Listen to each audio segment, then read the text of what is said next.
Jeudi 15 mai 2025, les fondements de la prophétie. Nous vous accueillons de nouveau sur votre chaîne L'Aventure dans la Parole.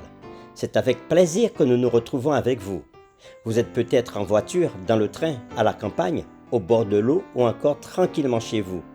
Mais quel que soit là où vous êtes en ce moment, nous souhaitons que Dieu nous accorde espérance, grâce et sagesse dans l'étude de sa parole. Notre communauté s'agrandit et c'est grâce à vous. Soyez vous aussi actifs avec nous pour répandre le message et vous pouvez le faire en likant. Partagez le lien avec vos contacts.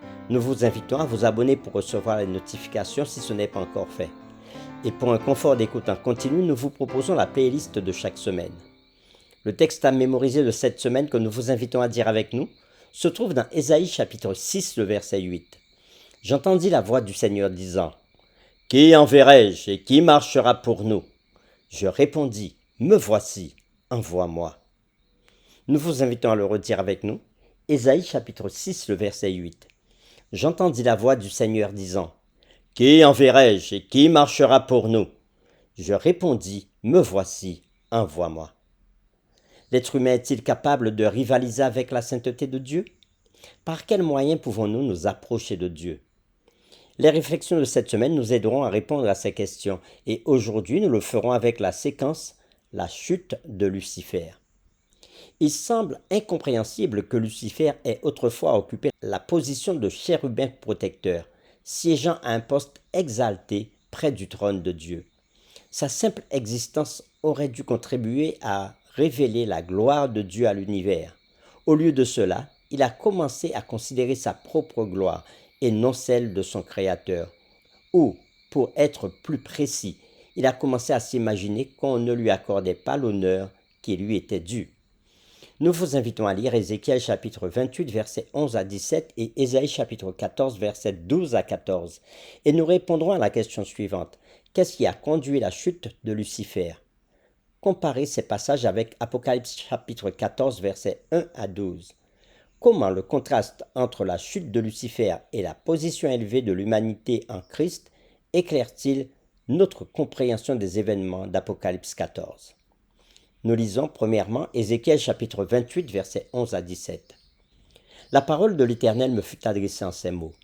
Fils de l'homme, prononce une complète sur le roi de Tyr et dis-lui. Ainsi parle le Seigneur, l'Éternel. Tu mettais le sceau à la perfection. Tu étais plein de sagesse, parfait en beauté. Tu étais en Éden le jardin de Dieu. Tu étais couvert de toute espèce de pierres précieuses, de sardoine, de topaze, de diamants, de chrysolite, d'onyx, de jaspe, de saphir, d'escarboucle, d'émeraude et d'or. Tes tambourins et tes flûtes étaient à ton service, préparés pour le jour où tu fus créé. Tu étais un chérubin protecteur aux ailes déployées. Je t'avais placé, et tu étais sur la sainte montagne de Dieu. Tu marchais au milieu des pierres étincelantes. Tu as été intègre dans tes voies depuis le jour où tu fus créé, jusqu'à celui où l'iniquité a été trouvée chez toi. Par la grandeur de ton commerce, tu as été rempli de violence. Tu as péché. Je te précipite de la montagne de Dieu. Je te fais disparaître, chérubin protecteur, du milieu des pierres étincelantes.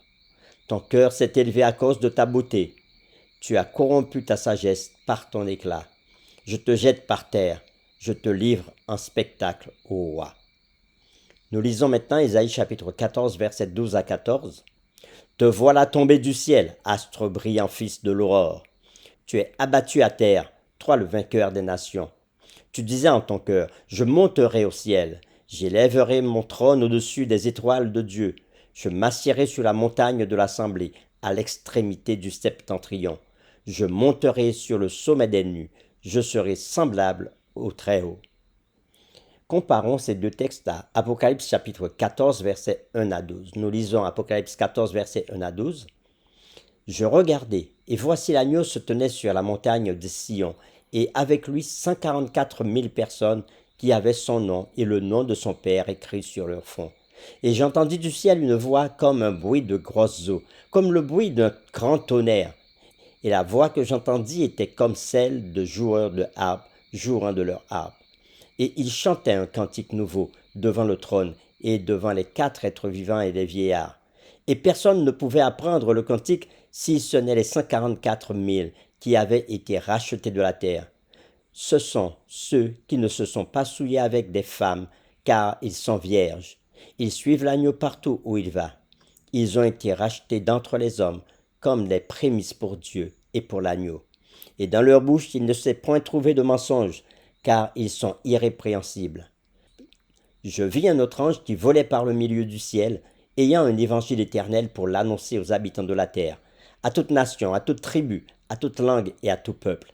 Il disait d'une voix forte, « Craignez Dieu et donnez-lui gloire, car l'heure de son jugement est venue, et adorez celui qui a fait le ciel, la terre et la mer et les sources d'eau. » Et un second ange suivit en disant, « Elle est tombée, Babylone la grande, qui a abreuvé toutes les nations du vin de la fureur de son impudicité. » Et un troisième ange les suivit en disant d'une voix forte, « Si quelqu'un adore la bête et son image et reçoit une marque sur son front ou sur sa main, il boira lui aussi du vin de la fureur de Dieu versé sans mélange dans la coupe de sa colère, et il sera tourmenté dans le feu et le soufre, devant les saints anges et devant l'agneau.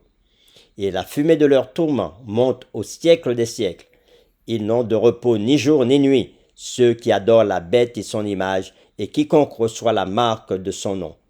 C'est ici la persévérance des saints qui gardent les commandements de Dieu et la foi de Jésus. » Après avoir lu Ézéchiel 28, versets 11 à 17, Ésaïe 14, versets 12 à 14, nous répondons à la question « Qu'est-ce qui a conduit la chute de Lucifer ?» Et nous avons comparé ces passages avec Apocalypse chapitre 14, versets 1 à 12. Et nous répondrons aussi à cette question « Comment le contraste entre la chute de Lucifer et la position élevée de l'humanité en Christ éclaire-t-il notre compréhension des événements d'Apocalypse 14 ?» Remarquez comment Lucifer a été chassé de la montagne sainte, tandis que les rachetés se tiennent sur le mont Sion avec l'agneau de Dieu. Lucifer a été en Éden, la race humaine y a également été, mais contrairement au sort de Satan, l'humanité est en train d'être restaurée au paradis par Christ. Dans ce contexte, la citation suivante de l'auteur Ellen G. White est très instructive. Lisons-la. « Le ciel triomphera, car les places vacantes dans le ciel, laissées par la chute de Satan et de ses anges, seront comblées par les rachetés du Seigneur. » Ceci est tiré du livre The Advent Review and Sabbath Herald, 29 mai 1900. Et les rachetés sont au ciel uniquement grâce à l'Évangile. En effet, le thème de l'Évangile et de la rédemption se retrouve métaphoriquement illustré dans la salle du trône dans Apocalypse chapitre 4 et 5. Par exemple, les anges s'écrient « Tu es digne de prendre le livre et d'en ouvrir les sceaux, car tu as été immolé, et tu as racheté pour Dieu par ton sang des hommes de toute tribu, de toute langue, de tout peuple et de toute nation. » On peut le voir dans Apocalypse chapitre 5, le verset 9. Quelle image de l'Évangile et de la mort de Jésus pour la rédemption de l'humanité. Remarquez aussi comment ce langage reflète le message du premier ange dans lequel nous sommes appelés à prêcher l'Évangile éternel à toute nation, à toute tribu, à toute langue et à tout peuple dans Apocalypse chapitre 14, verset 6. Quelle représentation puissante de la plénitude de l'œuvre de Christ pour le monde.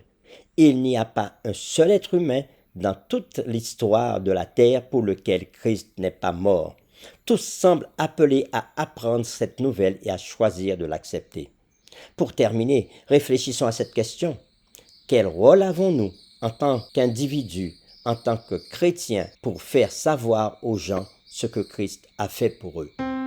Nous vous invitons à prier avec nous. Notre Père qui est au ciel, nous sommes reconnaissants envers toi pour Jésus-Christ qui a donné sa vie pour que nous soyons sauvés. Et à travers les siècles, à travers l'univers aussi, le nom de Jésus sera proclamé, sachant que Jésus a racheté la race humaine du péché et de la mort. Seigneur, aide-nous, nous qui le savons et qui le partageons aujourd'hui, à toujours le dire aux autres, à partager notre foi avec ceux qui ne te connaissent pas encore, afin que leur cœur soit ouvert aussi à toi et qu'ils acceptent Jésus dans leur vie. Nous t'avons prié au nom de Jésus. Amen.